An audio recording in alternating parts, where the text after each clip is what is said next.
And that's a Connecticut Post reporter sitting right there, too. That's sad. He would not lift his head up and take one note. No.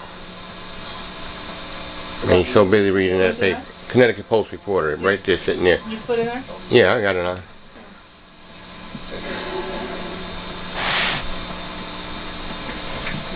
Thank you. Good afternoon, ladies and gentlemen. I watched a program Sunday about I call them little fellas up in Newtown. I listened to some of the clergymen spoke, and they was asking the clergymen questions about why did God let this happen. My God don't get joy from Satan murdering his children. God don't need joy from that. God has the power to take anyone's life whenever he chose to. But when those little fellows was murdered, the Lord received them into his arms. Now the young man who murdered those kids had a problem with his mother. And he took it out on the mother, he took it out on the kids.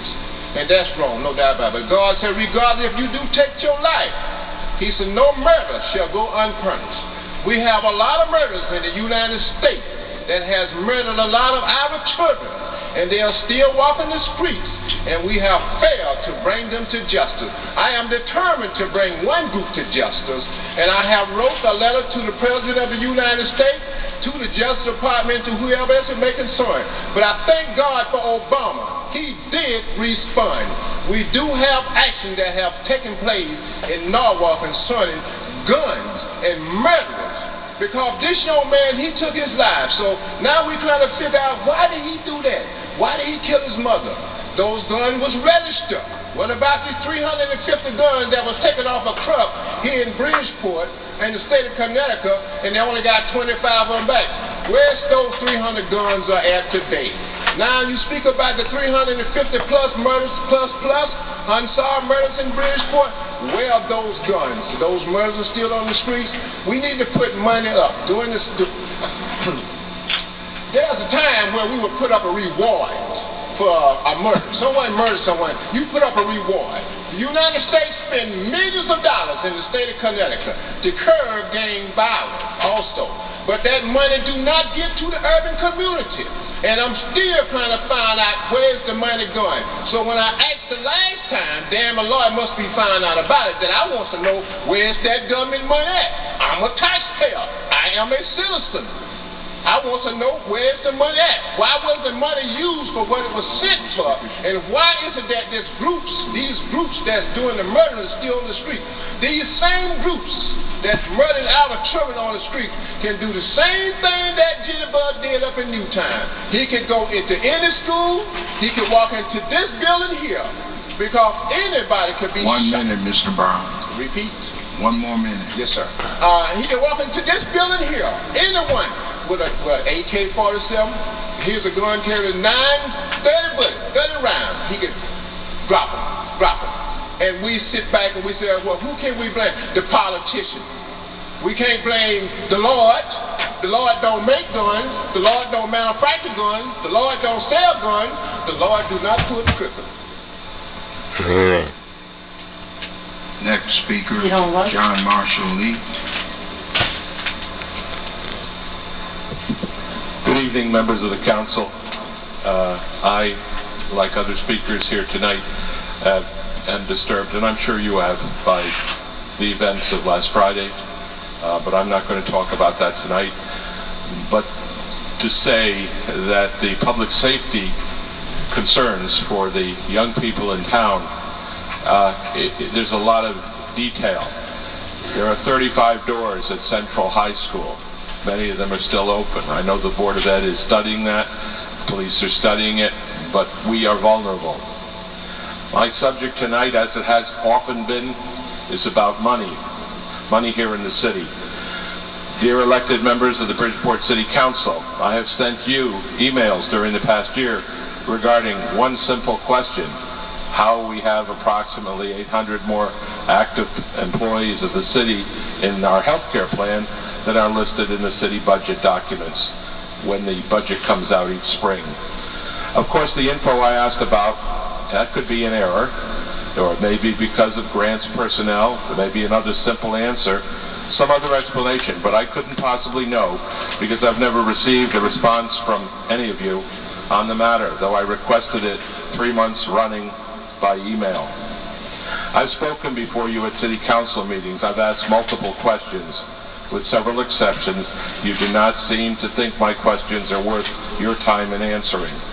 I respect the fact that you take time away from personal pursuits, including family, work, personal entertainment on behalf of the citizens, but I am persistent in facing you with continuing questions, as I believe that's a sign of respect for the position you hold. Today I'm sending you, and have sent you by email, with 3 attachments. A sheet from the city's new website, which talks about the City Council, talks about 2 of your major responsibilities, one being enacting ordinances necessary to ensure welfare, good order, and adopting the city's annual budget. You probably know that. You know a lot of things, but it's interesting. I saw that for the first time. So, if you haven't read it recently, it may be that responsibility for ordinances. How is it that the council passed an ordinance within the past 10 years on a recurring important annual duty and have failed to pursue it since then? Do you check on ordinances that you pass?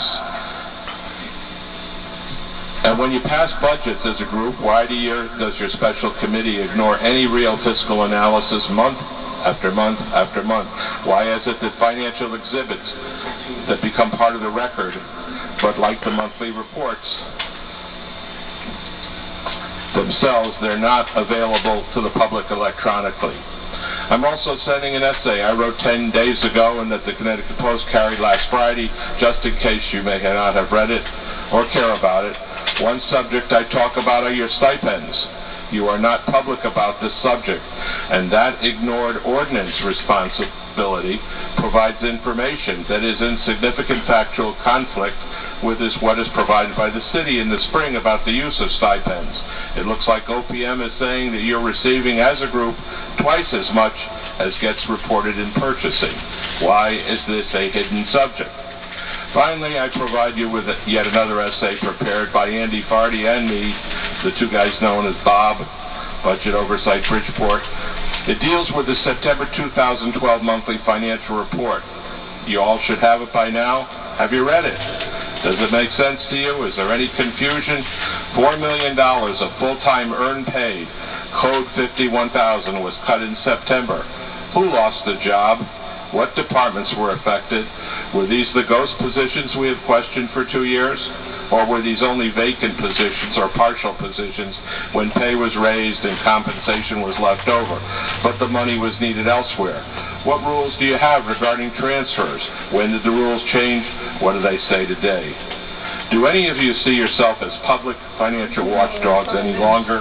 If not, why not? I'm available to explain my written words on the subject at any time. Allowing comments at city council meetings might prove helpful as well, committee meetings, if you wish good communication. As it is, there are many who distrust most of what comes from the city these days. That's not good for the future of our city. Unanswered questions by those in power are not good for the city either. Time will tell. Thank you very much, and I'd like to apologize for